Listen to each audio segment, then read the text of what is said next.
October 23rd, 2025, 9:47 a.m. Three inmates walked across B Yard at Salinas Valley State Prison, carrying improvised blades.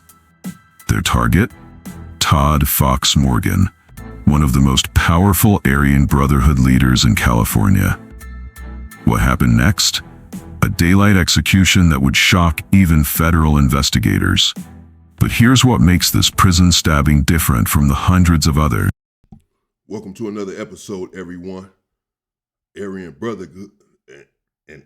Brotherhood member was stabbed to death in Salinas Valley State Prison just a couple of months ago. But the individuals that stabbed him to death makes this very puzzling. He was a very powerful individual, as we are about to see. Why did they come together? Three individuals from different backgrounds, and take him down in broad daylight in Salinas Valley State Prison, which is where I paroled from in October of 2009. Morgan wasn't just any shotcaller, he was untouchable. So why would three inmates from different gangs coordinate to take him down? This is the story of power, betrayal, and violence inside a California prison. And it starts 9 years earlier with a man nicknamed Two Scoops.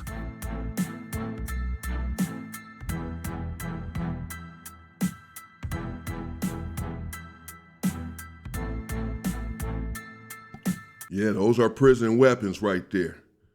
Those are prison weapons that will get the job done. It was a Thursday morning, just before 10 a.m. B Yard at Salinas Valley State Prison. Todd Fox Morgan was 57 years old. A man. Is that him? Is that really him? I've been using him on my thumbnails. I just used him a couple times on my thumbnail.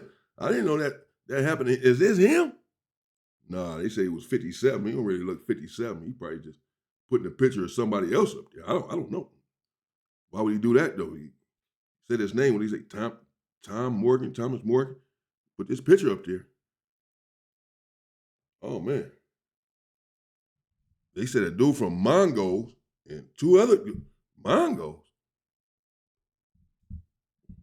Well, let's see what happened here, man. Who had ruled this yard for years, but on this day, three inmates had other plans.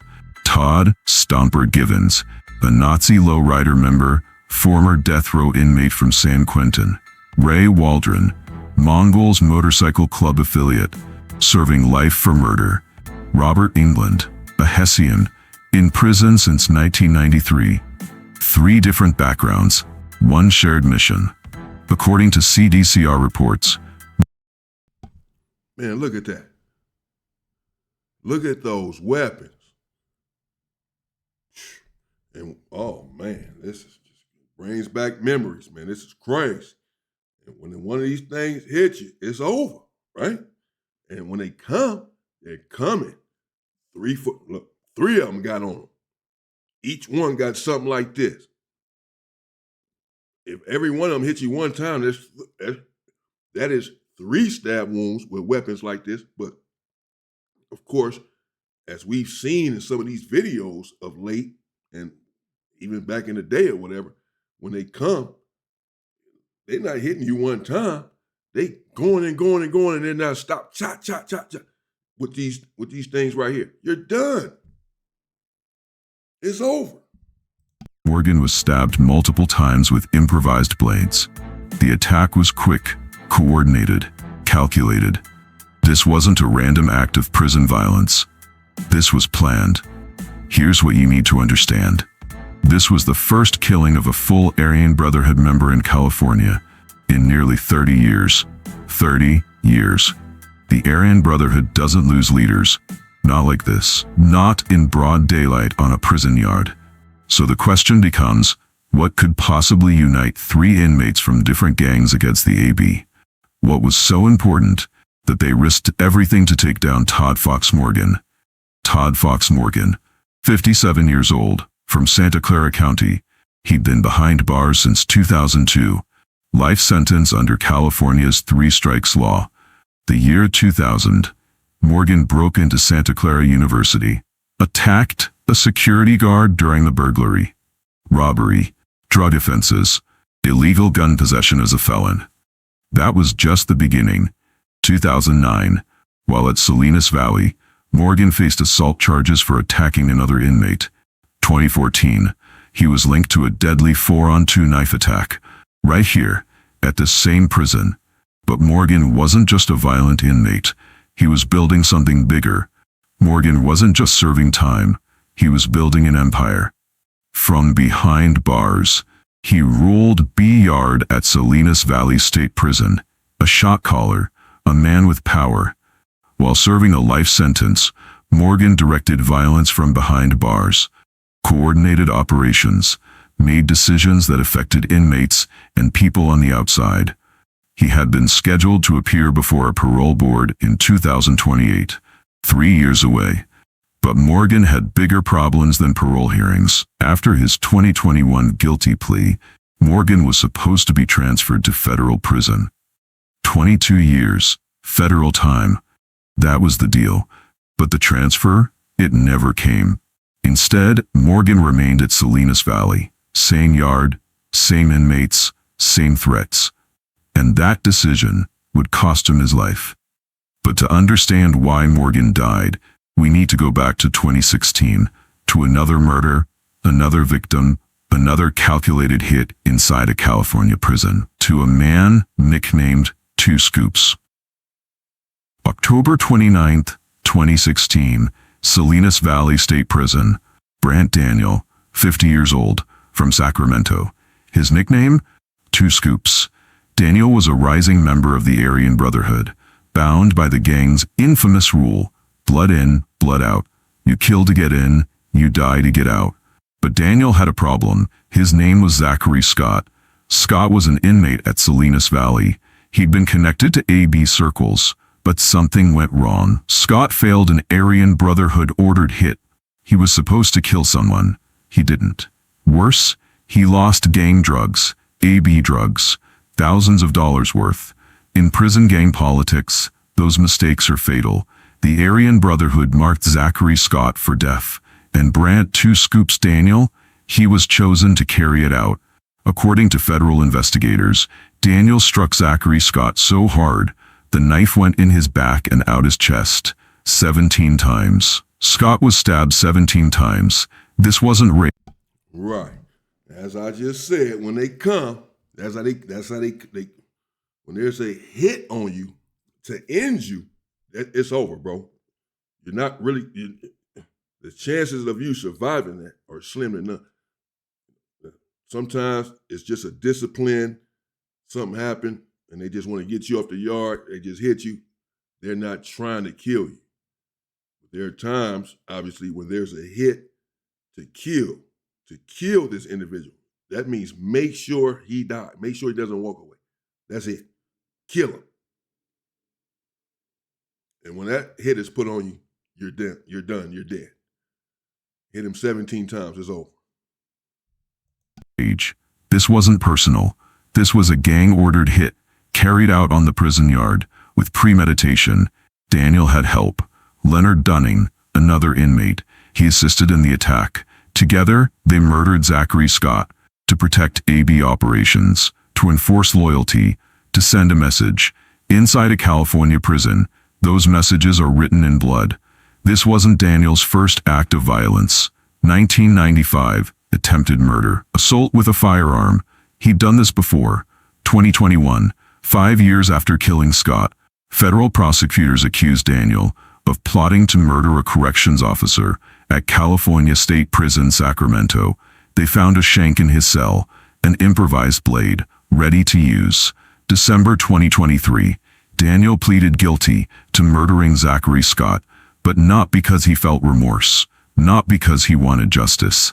Daniel wanted medical care. Extreme back pain, a lipoma on his head. He hoped federal prison would provide surgery, treatment he couldn't get in state custody. The sentence? Life without parole. But here's where it gets interesting. July 2024, 7 months after his guilty plea, Daniel filed a motion to overturn his sentencing. Why? because prosecutors hadn't transferred him to federal prison, as promised. He'd been stuck in Sacramento State Prison for 7 months. No transfer, no surgery, no relief. Just another broken promise. From behind the bars. Sound familiar? Because this pattern, it's about to repeat itself. While Brant Daniel was killing for the Aryan Brotherhood, Todd Fox Morgan was building something bigger. Much bigger. Federal probes starting in 2020 exposed Morgan as more than just a shot caller. He was a drug lord, operating from behind bars.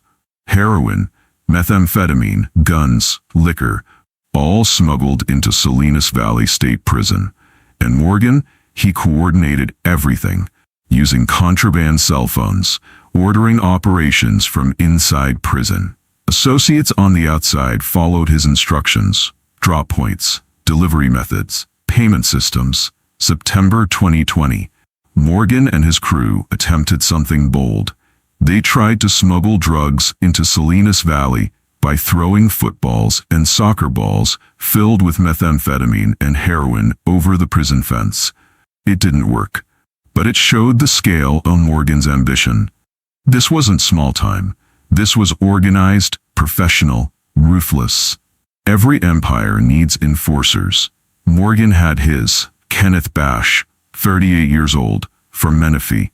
His street connections ran through Fresno, through a gang called the Fresniks. But inside Salinas Valley, Bash was an Aryan Brotherhood linked Shotcaller on B-Yard. He operated directly under Todd Fox Morgan, taking orders, carrying them out. When Morgan needed something done, Bash made it happen. Drug trafficking, smuggling operations, coordination with outside associates. Bash was Morgan's right hand, his enforcer, his connection to the streets. The smuggling network was extensive. Methamphetamine, heroin, cell phones, liquor, all moving into Salinas Valley through over-the-wall drops and corrupt channels. 2020. Federal wiretaps captured extensive conversations, hundreds of calls, detailed planning, coordination across multiple locations. Bash worked with other AB members, Robert Eversole, others. Guns, drugs, money. October 2020. Bash plotted to kill a man suspected of being a child molester. The Aryan Brotherhood saw it as disrespect. Bash arranged to provide a gun to the would-be hitman. The plot never went through, but federal investigators later confirmed this was just one of multiple murder conspiracies. Prosecutors would later describe Stephanie Madsen as Bash's secretary, someone on the outside, helping coordinate, passing messages. While serving a life sentence, these men ran criminal operations that stretched from inside a California prison all the way to the streets. Let me give you some perspective. The Aryan Brotherhood represents less than 0.1% of the U.S. prison population, less than 0.1%. Yet they're responsible for 18% of all prison homicides. 18%. That's the kind of power Morgan and his network wielded, from behind bars. Federal probes since 2019 have been targeting Aryan Brotherhood leadership. A massive RICO case, racketeering, conspiracy, murder, drug trafficking. The feds were building a case against the entire organization. One of their key targets, Ronald Yandel, 61 years old, from Pinole. Yandel was already serving life. A 2001 double homicide in El Sobrante, 2 people dead. But that was just the beginning of his criminal history. After a 9-week trial, a jury found Yandel guilty. Murder in aid of racketeering, the killing of Hugo Pinell. Conspiracy to conduct affairs through racketeering. 5 counts of conspiracy to commit murder. Drug trafficking conspiracies. Multiple drug distribution counts. The evidence was overwhelming. Prison gang leaders, directing violence, ordering hits, running drug operations, all from behind bars. Yandel and another inmate, William Sylvester, ran their operation from a shared cell. California State Prison, Sacramento. Heroin trafficking, methamphetamine distribution, coordinated through smuggled cell phones. They communicated with associates on the outside, gave orders, received updates. An organized criminal group operating from inside a California prison. August 2025. Yandel was sentenced, 2 consecutive life terms. But even at his sentencing in February 2025, Yandel was defiant. He called the case political retaliation. Then he said something chilling. "I'm still standing, and my life hasn't changed. I ain't easy to kill, and I'll be back before this court on appeal." There's a historical footnote here. In the early 2010s, Yandel led a prisoner hunger strike, fighting against Pelican Bay's use of solitary confinement. He was an activist, a leader, and a violent criminal. Despite his federal convictions, Yandel remains in state prison. No clear transfer timeline to federal custody. 2021. Todd Fox Morgan pleaded guilty to drug conspiracies. The sentence? 22 years. Federal time. But here's the thing. Morgan was supposed to be transferred to federal prison, just like Brent Daniel, just like others who took plea deals. But the transfer? It never came. Morgan stayed at Salinas Valley.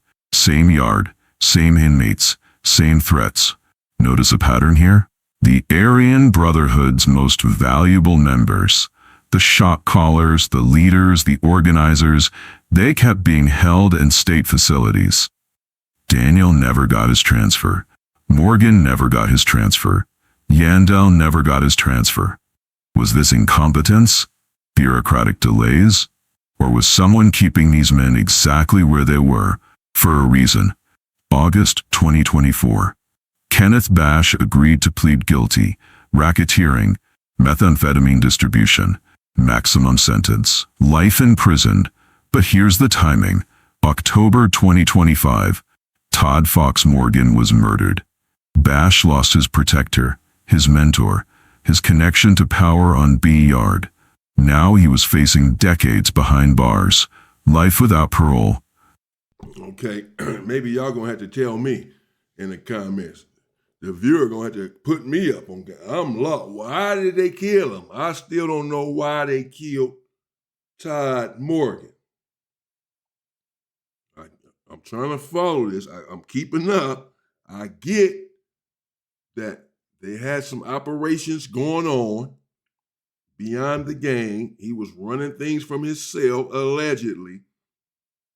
The other individual in 2016 was unalive because he did not follow through with an order to take someone out, and some stuff came up missing. Okay. Why did 3 different individuals from 3 different gangs, apparently, 3 different backgrounds, attack this man and kill him? This is disallowed in prison. Because they said a dude from Mongo. So it sounded like it wasn't just his own people or just Aryan Brotherhoods that attacked him. And that's unheard of, especially with someone of his stature. Normally your own people take care of something like that. I'm curious as to why someone else was allowed to get in and take him out. This dude is not saying it unless I done freaking missed it somehow. According to CDCR reports, Bash's position inside a California prison had changed overnight, from enforcer to vulnerable. So let's take stock. A powerful shot caller, Todd Fox Morgan, stuck in state prison despite a federal plea deal. Rising tensions on B Yard. Federal investigations closing in on the entire Aryan Brotherhood organization. Murder plots, drug operations, broken promises. And then, on October 23, 2025, it all came crashing down. 3 inmates, improvised blades, a coordinated killing. But who ordered the hit on Todd Fox Morgan, and why? Let's talk about the 3 men who killed Todd Fox Morgan, starting with Todd Givens, nickname Stomper. Givens was a former San Quentin death row inmate, a suspected Nazi lowrider member, 2001, Tulare County. Givens murdered a fellow Nazi lowrider and his sister. Then he set their bodies on fire. The judge sentenced him to death. But Givens' violence didn't stop there. He'd previously stabbed a deceased Aryan Brotherhood hitman. He slashed a prison guard's face. This man was a killer, proven, multiple times. But here's what doesn't make sense. Givens was a Nazi lowrider. The Nazi lowriders and the Aryan Brotherhood, they're supposedly allied, connected, so why would he kill one of the AB's top leaders? What could possibly motivate a Nazi lowrider to carry out a prison hit on Todd Fox Morgan? Ray Waldron, the second attacker. Waldron was a suspected Mongols Motorcycle Club member, 2003. He shot and killed a Hells Angels associate outside an El Cajon bar. Waldron brought his street connections into the prison system. The Mongols and the Aryan Brotherhood, their relationship was complicated, sometimes allied, sometimes rivals. It depended on circumstances, on territory, on business. But Waldron wasn't AB, he was an outsider. He had his own organization, his own loyalties. So what would motivate a Mongols member to risk everything on this coordinated killing? What did he have to gain? From a fatal yard attack on B Yard at Salinas Valley. And then there's Robert England. England had been in prison since 1993, a San Bernardino County murder. Before prison, he belonged to the Hessians Motorcycle Club. But here's where England's story gets really interesting. January 2024. 9 months before Morgan's murder. Prison officials in Sacramento seized a note, a written message. The note was purportedly written by Aryan Brotherhood member Pat Brady, and it said something very specific about Robert England. England should be murdered, killed, for seeking to have other white inmates hit without a solid basis for doing so. Think about that for a second. Just 9 months before Morgan's murder, the Aryan Brotherhood wanted England dead. They put it in writing, a gang-ordered hit on Robert England. Now, England was part of the team that killed Todd Fox Morgan, one of the AB's most powerful leaders. Was this revenge? Did England survive the AB's attempt on his life and strike back? Or was something else going on, something deeper? So here's what we have. 3 inmates from different gangs, 1 coordinated killing. Todd Givens, who'd already killed for the Nazi lowriders multiple times. Ray Waldron, a Mongols enforcer with his own organization. Robert England, literally marked for death by the Aryan Brotherhood just months earlier. This wasn't random prison violence. This wasn't a fight that got out of hand. This was planned, organized, calculated. A prison hit, carried out in broad daylight, on B Yard. Federal investigators later confirmed the Aryan Brotherhood was fracturing from within. Internal conflicts, power struggles, disputes over drug operations and territory. Morgan's empire was making enemies, not just outside the AB, but inside it too. His drug operations controlled significant resources, money, product, influence, and some people inside the Aryan Brotherhood, they wanted those resources for themselves. Morgan's promised federal transfer never materialized. Maybe someone wanted him accessible, vulnerable, still inside a California prison where he could be reached. Robert England's presence in the attack suggests AB internal politics. Think about it. England was marked for death by the AB in January 2024. But 9 months later, he's killing one of their leaders. Maybe England was given a choice. Kill Morgan or die yourself. Or maybe England was working with a faction inside the AB, a group that wanted Morgan removed. Remember what we said earlier? This was the first killing of a full Aryan Brotherhood member in California in 30 years. Maybe it took an alliance with outsiders to breach the AB's protection, to get past Morgan's defenses, his loyalists, his power structure. From behind bars, someone orchestrated this. Someone with knowledge, with access, with motivation. Okay. Think I got it. I don't know. Looks like some internal beef. Well, hell, he just said it. They wanted him out of the way because of his illicit activities, his operation that was profitable, though, this operation. And they wanted a piece of the pie. He was a heavy hitter. Certainly, he wasn't just going to give them a piece of the pie or be bullied out of a piece of the pie. He's one of them. But see how this is? Your own gang turns on you. He's a shot caller for this gang. They turn on you and then take you out. The people that are under you, that's supposed to be under you, and turned on you to take you out over resources, over money, over jealousy, over envy, all this. England is on a hit list to be taken out by the AB. And then all of a sudden, he's doing the taking out of a heavy shot caller? This is wild work, man. Federal investigations are ongoing. Right now, as we speak, Operation Lucky Charm led to dozens of indictments, arrests, guilty pleas. But the Aryan Brotherhood structure, it's decentralized. Cut off one head, two more grow back. Ronald Yandel convicted, someone else takes his place. Todd Fox Morgan killed, someone else rises to Shotcaller on B-Yard. Kenneth Bash facing life, another enforcer steps up, and they're still operating, still coordinating drug smuggling, still ordering hits from behind bars, using contraband cell phones, communicating with associates on the outside. The Aryan Brotherhood didn't disappear when Morgan died. If anything, his death might have made them more dangerous, more unpredictable, more willing to use violence to reestablish control. Inside a California prison, the war for power never ends. It just changes players. October 23, 2025. 3 inmates. 1 coordinated killing. A daylight execution on B-Yard.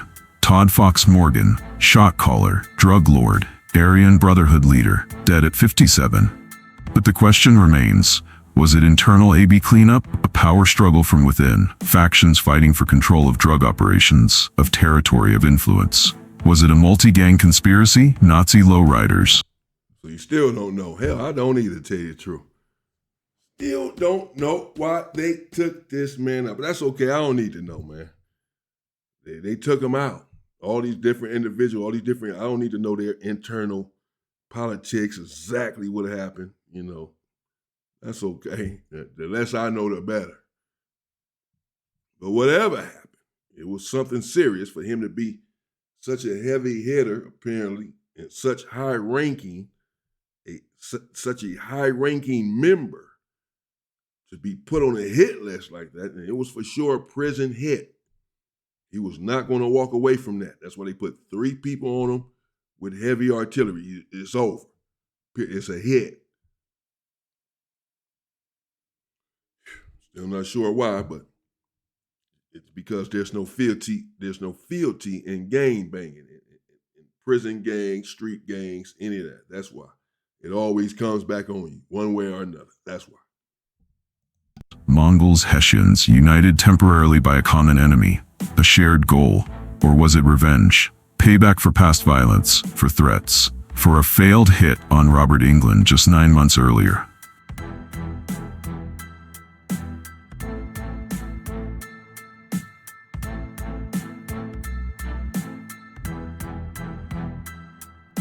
Most dangerous, inside Salinas Valley State Prison, the most dangerous Aryan Brotherhood shot caller ever. Yeah, they got taken out.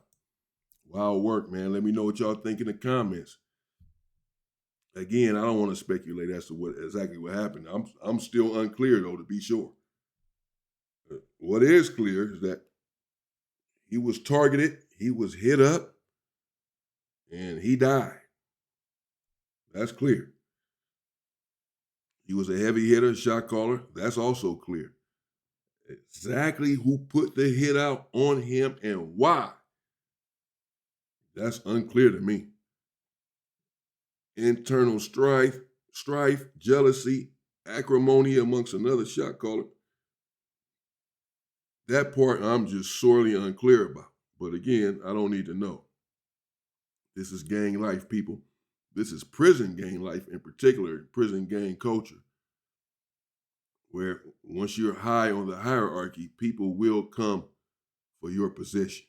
It happens all the time. I don't know what happened here, but people will come for your position. It's just a dangerous game that no one wins in the end. Stay safe and stay free, people.